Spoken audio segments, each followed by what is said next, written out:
wenu jioni ya leo. Jina langu ni Mworia Murwithania na Yesu Kristo mtoto wa Mungu ni mwokozi wa maisha yangu.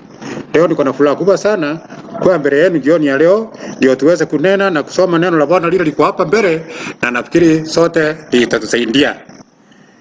Neno letu lile tuko nalo mbele yetu siku ya leo, theme yetu ni love brings happiness. Now, I will take you through the readings from the book of Matthew 22, 34 to 40. 22, 34 to 40. Na nitasoma Mungu akinisaidia. Somo la pili nalo litatoka katika kitabu cha 1 Corinthians 13, 4 to 9. Okay, nitasoma. The greatest commandment. Hearing that Jesus had silenced the Sadducees, the Pharisees got there. One of them, an expert of the law, tested him with this question: "Teacher, which is the greatest commandment in law?" Jesus replied, "Love the Lord your God with all your heart and with all your soul and with all your mind. This is the first and the greatest commandment. And the second is like it: love your neighbor as yourself. All the law and the prophet hang on these two commandments." The second reading will come from the book of 1 Corinthians, chapter number 13. Chapter number 13, from verse 4 to 9. This is Paul, and he's talking about love. Love is patient. Love is kind. It does not envy. It does not boast. It is not proud. It is not rude. It is not self-seeking. It is not easily angered. It keeps no account of wrongs. Love does not delight in the evil, but rejoices with the truth. It always protects, always trusts, always hopes, and always perseveres. Love never fails. But where there are no prophecies, they will cease. Where there are tongues, they will be stilled. Where there is knowledge, it will pass. For we know in part, and we prophesy in part. Wacha tuombe kwa sababu ya neno. Mwenyezi Mungu, tuko na furaha sana jioni ya leo, tumekuja mbele zako Bwana, tukukuomba tuambie utupatie neno, ile neno nimetayarisha kupea watoto wako Bwana, tuwe na baraka katika maisha yao Bwana. Nimekuja mbele yako Bwana nikiwa mkosaji na kuomba unisamehe makosa nimefanya nikijua bila kujua. Na mtazamaji mwenzangu, nataka tusikize ile neno na mali litatusaidia na tuweze kuendelea mbele, na Mungu atatuonekania katika ile neno. Naomba machache katika jina kuu la Yesu Kristo, nimeomba na kuamini. Amen. Kama vile nilikwambia kwamba the theme of today's sermon is love brings happiness. Love, kitu ya kwanza nataka tuelewe love ni nini. Love is a strong affection. It also, the second meaning is love cares for other people. That is what is love. Then happiness. Happiness in the Bible means this is the byproduct of loving God. This is the byproduct of loving God. Wakati kama huu mtazamaji mwenzangu na watazamaji wenzangu, wakati huu tuko na hii curfew tumewekewa na serikali yetu kuu kwa sababu ya mgonjwa ya COVID-19. Unajua wengi wetu wamezoea, hawajazoea kuingia nyumbani mapema sana. Huwa wanachelewa nje, lakini kwa sababu ya curfew ile tumewekewa na serikali, most of us tunakuwa nyumbani kabla ya saa 1 ya jioni. Watoto wetu wale tuko nao nyumbani, wengi wao hawajazoea kuona wazazi wao wote wakiwa nyumbani. The complete couple. They have never got used to see the complete couple ikiwa nyumbani. Now, wakati huu serikali imeweka mikakati ya curfew, wale tulikuwa tumechelewa nje. One of the members of the family alikuwa anachelewa nje. Sasa sote tunakuwa nyumbani saa 1. Na watoto wetu wakituona nyumbani sote tukiwa nyumbani jioni, huwa wanafuraha sana. And they are very happy when they see both parents wakiwa kwa nyumba. They share the food together, chakula naweka kwa mesa, wanakula, wanaenjoy wakiwa pamoja. Mbeleni hapo wengine hawakuwa hapo, chakula kilikuwa napakuliwa naweka kwa mesa, one of the parents ndio hako, mwingine hayuko. Watoto wanakula, wanalala bila kuona one of the parents. Asubuhi ndio wanamuona, wakati wanamuona yule mzazi akitoka asubuhi, huwa naye mzazi anakimbia kwenda kazini ama shughuli zake. Lakini sasa kwa sababu ya hii maneno ya COVID-19 ile imeletwa hapa, imeleta upendo katika nyumba zetu. In other way, it has brought love in our families. And when our children get this love from the parents, they are happy.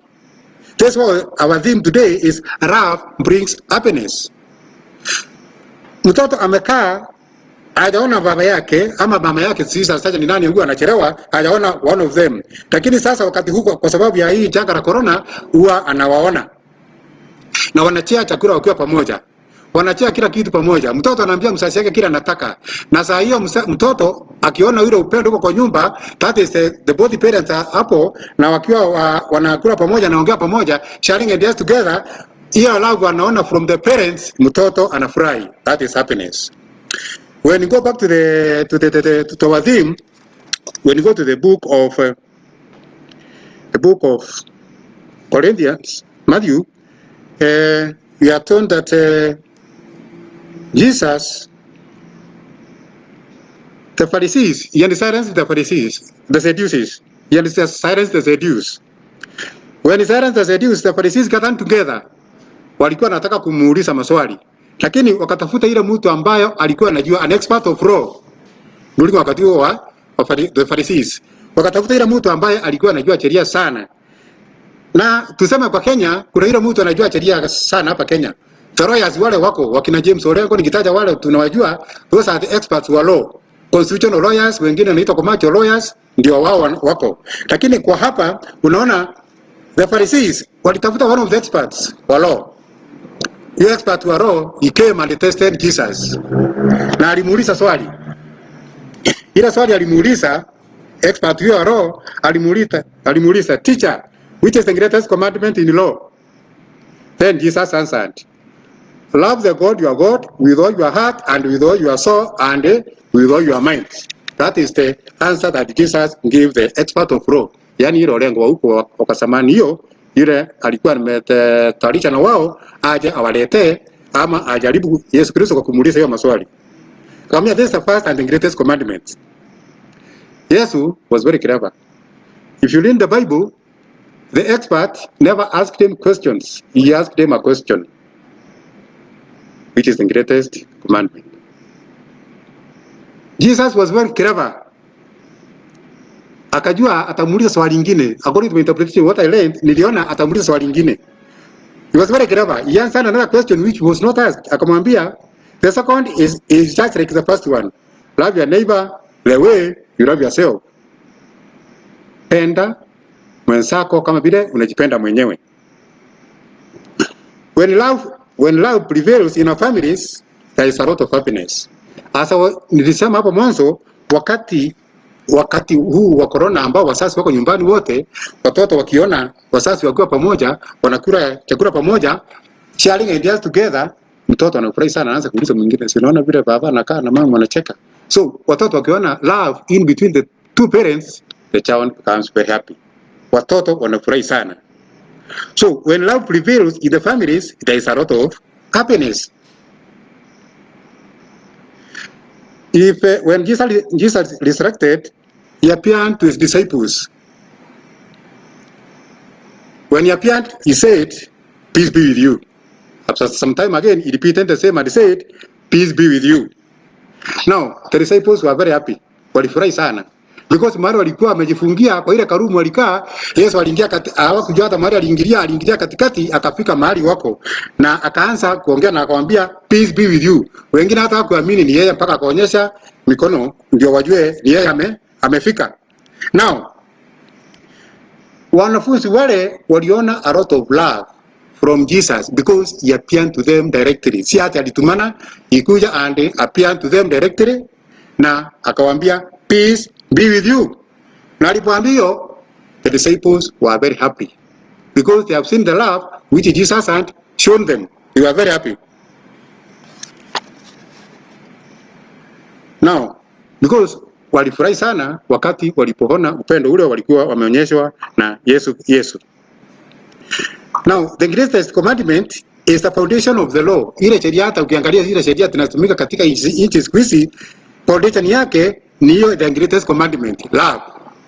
Because kama upendi mwenzako, if you don't love your friend, if you don't love your neighbor, hakuna kitu uko nacho. Unaweza hata peana mali yako ya hii dunia upeane kwa hii kanisa, lakini without love there is nothing you are doing. Unaweza hata peana mali yako ile kwa banki yote, uchukue ulete ubebe upatie watu wale unataka. Hata the needy people wapatie nguo zako zile unavaa kwa mwili, uwapatie. Lakini without love there is nothing you are doing. That one is totally zero.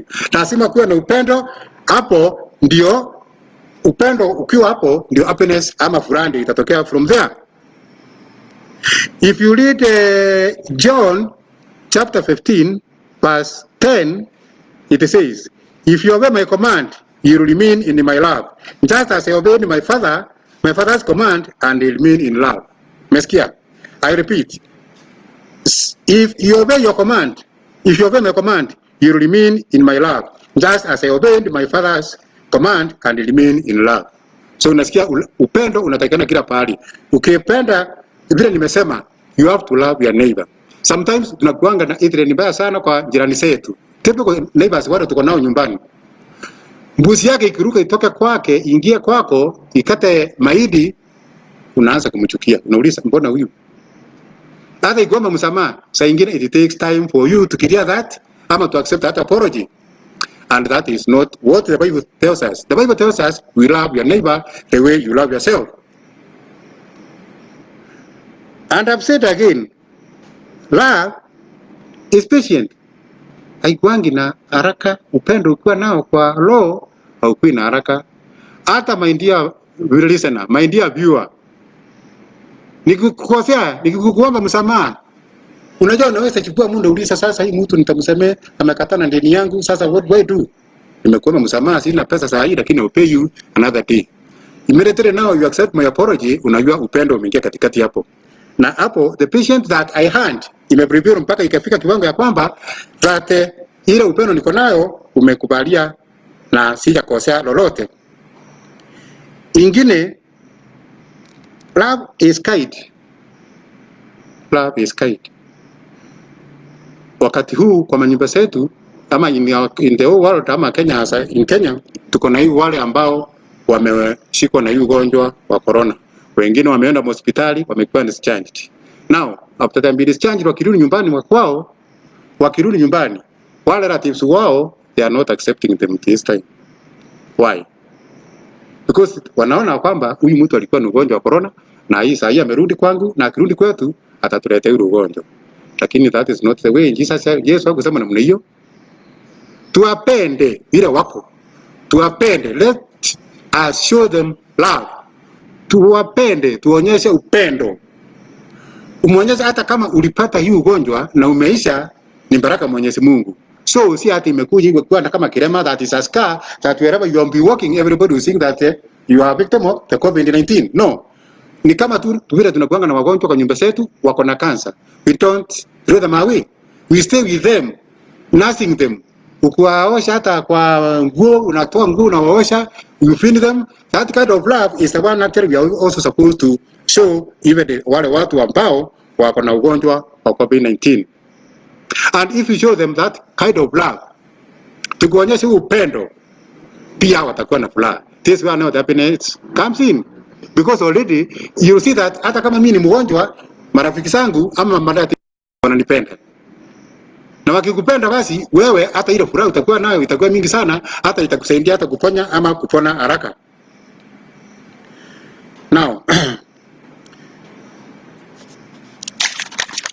na tukiendelea, I've summarized love in the about 4 points. Kama utakuwa na kalamu kwako utanote, utasamaji. I've summarized my sermon na about 4 points. The positive effect of God's love. Number 1, love leads to better stress management. Love leads to better stress management. Now, if ukiwa na stress, tunajua stress ni nini, wengine tunajua stress ni nini. Kila na sote nafikiri tunajua stress ni nini. Ukiwa na stress na ikikushika, hakuna maneno yako utaweza kupanga. Ukijaribu kupanga hili, stress ndio hii inakusumbua. Unauliza sasa nitafanya nini? How do I do this? How do I do this? Nitafanya nini ndio nifanye namna hii?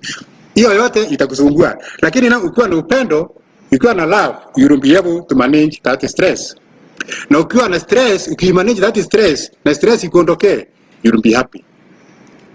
Ukichatoa hiyo stress, you will be happy. Number 2, love reduces risk of depression. Ukifikiria sana, unauliza sasa nani amenunua gari na sina gari, na sasa sina pesa, nitatoa wapi, nitafanya nini, jenga kama ile nyumba ya so and so, nitafanya nini, na kusumbua mpaka unasikia depression inakuingia, kwa sababu there are some things you want to achieve lakini una that capacity. Lakini if you have the love, that way, if you have love, it will help you to reduce the risk of depression. And also, love is good for your heart health.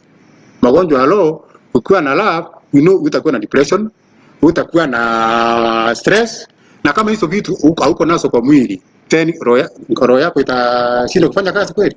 Iwezi. Lazima kazi, roho yako itafanya kazi because it's not stress. Lakini ikiwa na stress, ikiwa na depression, hata hati feel inaingia inagonga na maneno inaishia, God forbid. Love also increases your life expectancy. Kukaa hii dunia, kama vile Reverend mwingine wangu anasemanga yeye atakaa hii dunia miaka 300, nampendanga hiyo sana. Because una haraka kwenda wapi? Tukae tu hapa hata hiyo miaka 300, hata mimi nasema hiyo miaka 300 naweza kaa kama vile mchungaji wangu huwa wakati anatuhubiria huwa anatuambia. Now, kama utakuwa umetoa stress na depression na ugonjwa wa roho umetoa kwa sababu upendo, then si unaona utakaa katika dunia? If you will be able to control this, utakaa kwa hii dunia and you enjoy the life of this world. And the last one, love leads to a happier life. Love leads to a happier life. So what I've talked about here about the positive effect of God's love, actually all of it is carried in the book of Corinthians chapter number 13. Okay, all of it you kisoma, that one is summed up in that chapter. So love never fails. Love never fails. Love never fails. If you have it, it will never fail. But if you force it, it will end. Again, that is not our objective. Our objective is to make love that will bring us together. And when we love one another, then we shall have happiness. And God atatusaidia na Mungu atatuonekania katika hiyo mahubiri tumehubiri. In the name of the Father, Son, and the Holy Spirit. Amen. Baba Mwenyezi Mungu, nimekuja mbele yako nikuambia ni asante sana kwa sababu umetufikisha katika hii nyumba leo Bwana. Nimeongea na wasikilizaji wangu, nimeongea na wasikilizaji wako, watazamaji wenzangu wote, nimeongea na wao. Ila neno nimestaja Bwana, ile ulikuwa umenituma nalo, wasaidie ndio waweze kuwasaidia kama maishani mwao. Tumeongea maneno ya juu ya love and happiness. Let it prevail in our families, my dear Heavenly Father. We know we are not very clean in our eyes, my dear Heavenly Father. Tuonyeshe upendo ndio tuweze kupata furaha. Nyumba zetu nyingi sana Bwana tumekosa amani, imekosa amani. Wengine wakati wa COVID-19 kuna wazazi wamerudi nyumbani. Badala kukaa na amani wanaanza kupigana because they are not used to be staying in the house during the evening. Lakini tunaomba Bwana uingie katikati yao Bwana, uonekanie ndio upendo uweze kuonekana, na upendo ukionekana katika nyumba zetu Bwana, hata furaha imepatikana. Naomba machache katika jina la Yesu Kristo tumeomba hata na kuamini. Amen. My brethren, that is the end of the sermon. May the mighty God bless you. Na muwe na wiki njema. God bless you all.